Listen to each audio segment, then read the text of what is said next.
महाभारत। हमने इसे हमेशा पांडवों और कौरवों के युद्ध के रूप में देखा है, लेकिन अगर इस पूरी कहानी को एक स्त्री की नज़र से देखा जाए तो यह कहानी है द्रौपदी की। द्रौपदी अग्नि से जन्मी एक राजकुमारी, जिसका जन्म ही किसी साधारण जीवन के लिए नहीं हुआ था।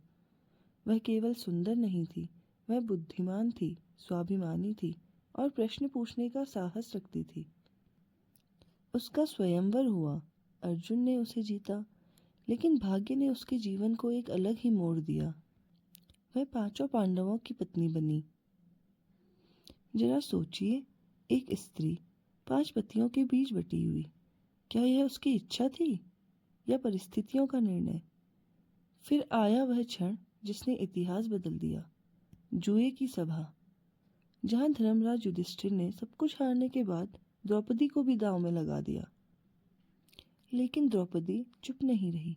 वह सभा में खड़ी हुई और उन्होंने प्रश्न किया, जिसने पहले स्वयं को हार दिया, क्या उसे मुझ पर दांव लगाने का अधिकार था? यह केवल एक प्रश्न नहीं था, यह उस युग की व्यवस्था को चुनौती थी।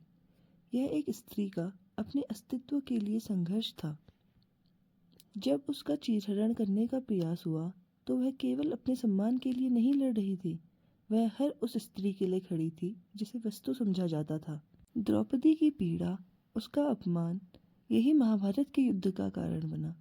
लेकिन द्रौपदी सिर्फ प्रतिशोध की प्रतीक नहीं है, वह शक्ति है, वह स्वाभिमान है, वह सवाल है।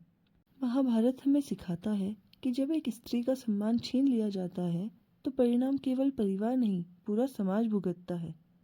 द्रौपदी की महाभारत असल में एक स्त्री की आवाज़ है, जो अन्याय के सामने झुकती नहीं, जो चुप नहीं रहती, जो प्रश्न करती है और इतिहास बदल देती है।